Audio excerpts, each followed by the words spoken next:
Assalamualaikum warahmatullahi wabarakatuh. Bismillahirrahmanirrahim. Alhamdulillahirabbil alamin. Wassalatu wassalamu ala Rasulillah an-nabiyil amin wa ala alihi wa ashabihi wa man walah. Sebab hasad yang kelima, takut tidak mendapat apa yang diinginkan.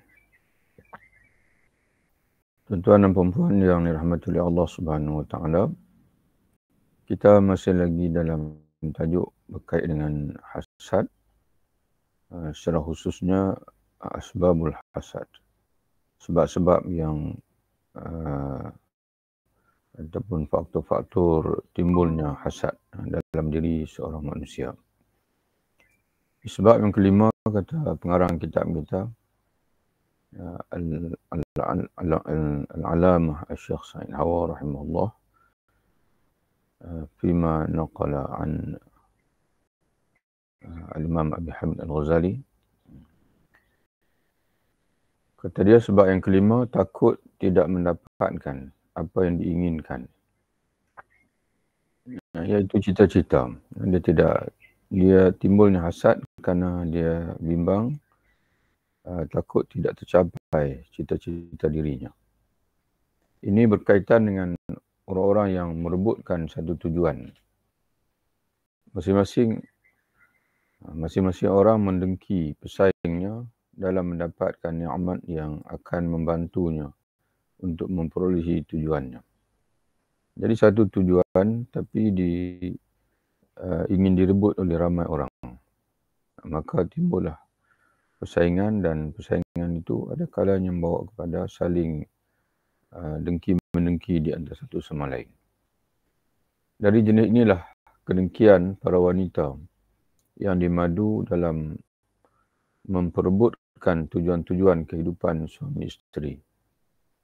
Jadi masing-masing ingin merebut perhatian suami, maka berlakulah persaingan dan boleh membawa kepada iri hati dan juga dengki. Demikian pula kedengkian di antara beberapa saudara. Demikian pula kedengkian di antara beberapa saudara yang memperebutkan kedudukan di hadapan kedua orang tua mereka untuk mendapatkan tujuan kehormatan dan juga harta. Ini sebagaimana dalam kisah Nabi Yusuf AS.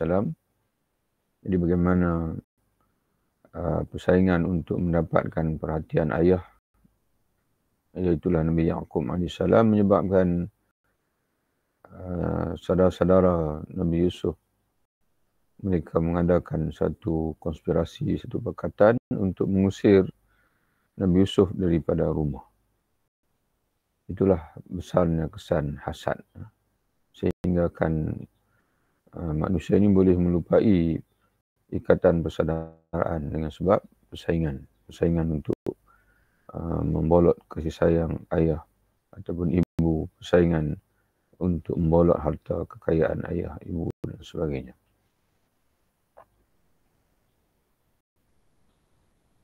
Juga para murid di hadapan seorang guru untuk mendapatkan tempat di hati guru. Jadi persaingan di antara murid-murid juga boleh membawa kepada kedengkian. Para pembantu raja, demikian juga para pembantu raja dalam mendapatkan kedudukan di sisi raja untuk memperoleh harta dan juga jabatan.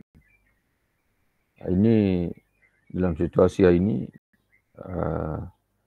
di mana para pegawai, para pekerja bersaing untuk mendapatkan perhatian majikan, perhatian bos.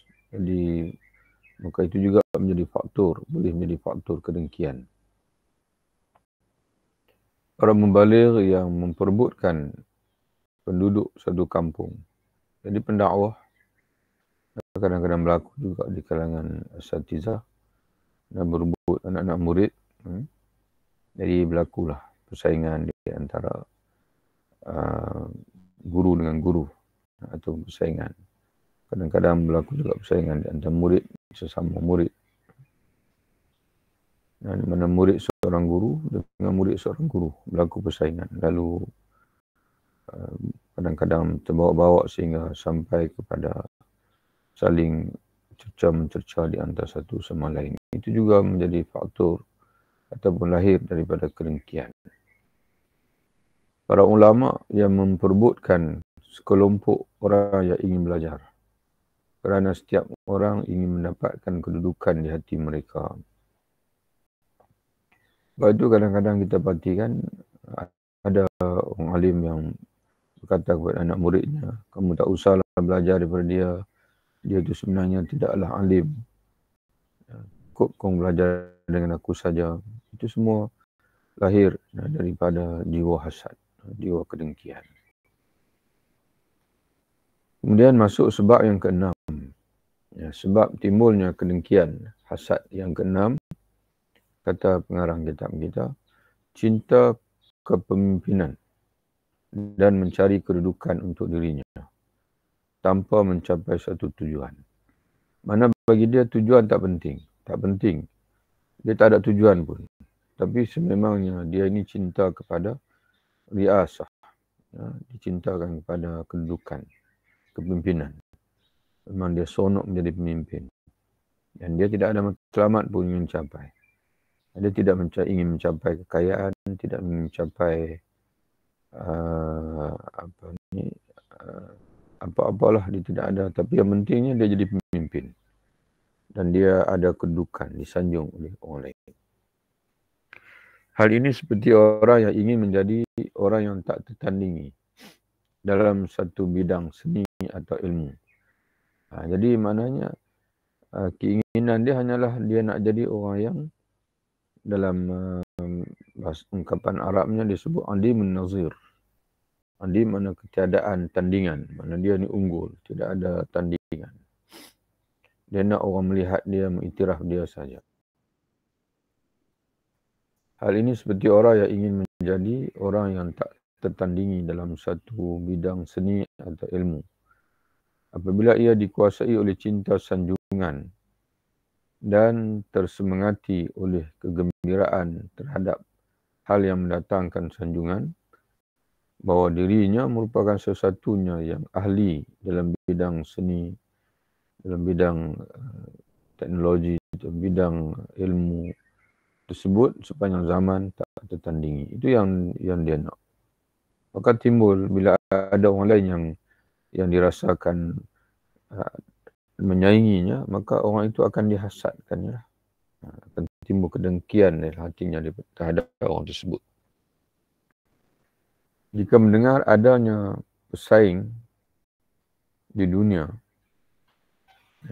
jika dia mendengar adanya pesaing di hujung dunia sekalipun, nescaya itu akan membuatnya sedih dan menginginkan kematiannya, kematian orang itu, atau lenyapnya nikmat yang menjadi sarana, yang menjadi sebab untuk menandingi kedudukannya, baik berupa keberanian, ilmu, ibadah, industri, kecantikan, kekayaan, atau hal-hal lainnya yang menjadi sebab kemasyhurannya secara tidak tertandingi.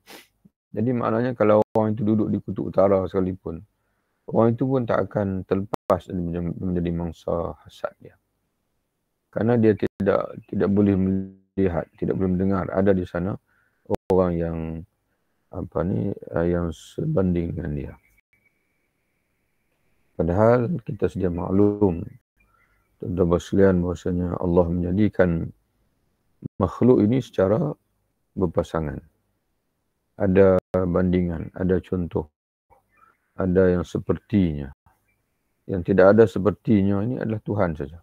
Allah Subhanahu Wa Taala saja yang tidak ada seperti dia. Laisa kamitslihi syai'.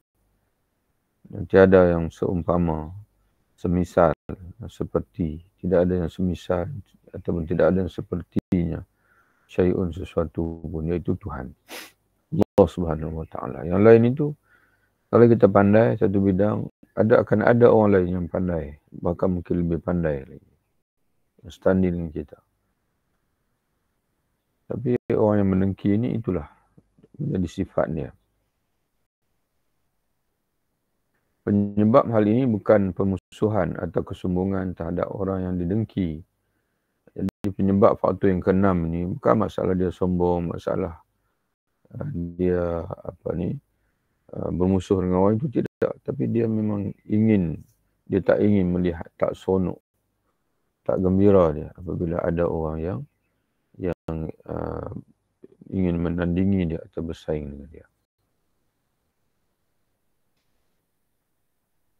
Tetapi semata-mata kepeloporan, dia ingin menjadi pelopor atau kepimpinan dengan klaim satu-satunya. Maknanya dia nak klaim maksudnya dialah satu-satunya. Dialah satu-satunya yang unggul dalam satu-satu bidang. Dahulu para ulama Yahudi mengingkari bahawa mereka mengetahui Rasulullah sallallahu alaihi wasallam dan tidak mahu beriman kepadanya, pada baginda, kerana takut kepimpinan mereka tidak diakui. Ini menjadi faktor kedengkian, hasad yang timbul kepada dalam jiwa orang-orang Yahudi. Dia panggil rahib mereka. Pendeta-pendeta Yahudi. Semata-mata kerana mereka sebenarnya tahu kebenaran Nabi Muhammad SAW. Tapi mereka menafikan. Mereka mengatakan di hadapan pengikut masing-masing bahasanya tidak ada. Muhammad tidak pernah ada dalam Taurat. Jadi kerana apa? Kerana hasad dia. Kerana takut mereka hilang riasah, kepimpinan mereka, keunggulan mereka itu akan hilang, ditelan oleh keunggulan Nabi Muhammad SAW.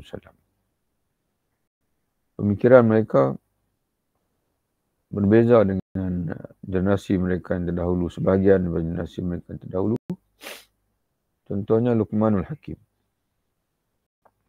Diceritakan bahawa Luqmanul Hakim, sebelum Allah Subhanahu Wa Taala mengutuskan Nabi Daud sebagai Rasul, dia adalah seorang alim, ahli hikmah yang mengajar orang ramai, yang beri fatwa. Tapi baik dia mengetahui bahasanya Allah telah mengutuskan Rasul yang baru, iaitu Nabi Daud alaihissalam, yang merupakan sebahagian daripada Nabi atau Rasul di kalangan Bani Israel yang berpegang dengan kitab Taurat. Dan Nabi Daud alaihissalam ini selain dia diperintahkan untuk meneruskan pegangan dengan kitab Taurat yang diturunkan kepada Musa alaihissalam, dia juga dikurniakan kitab Zabur.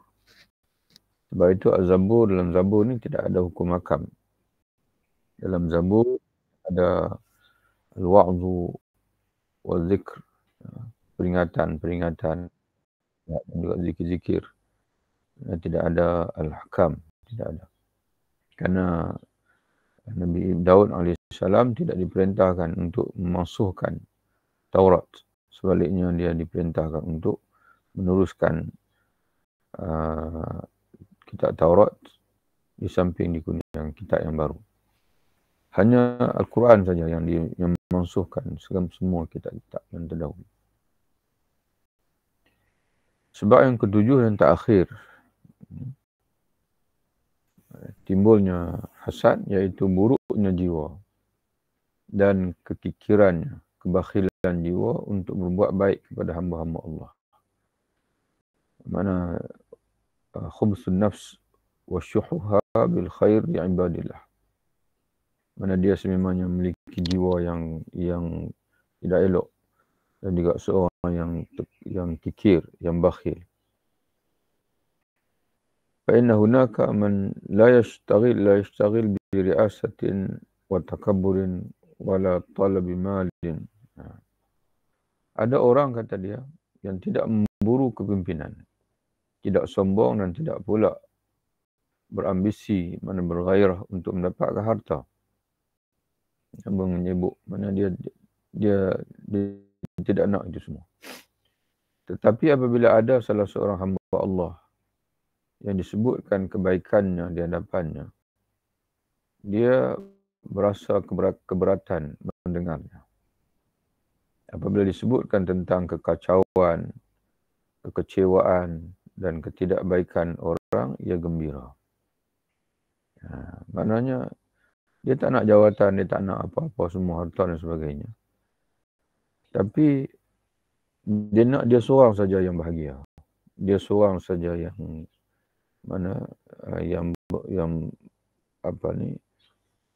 yang berhak untuk mendapat kejayaan. Sebab itu bila dia mendengar ada orang yang berjaya, ada orang yang sihat, ada orang yang dikurniakan pangkat dan sebagainya, dia berasa resah. Tapi kalau dia mendengar orang itu rugi, orang itu sakit, orang itu gagal, jadi dia gembira. Dia gembira.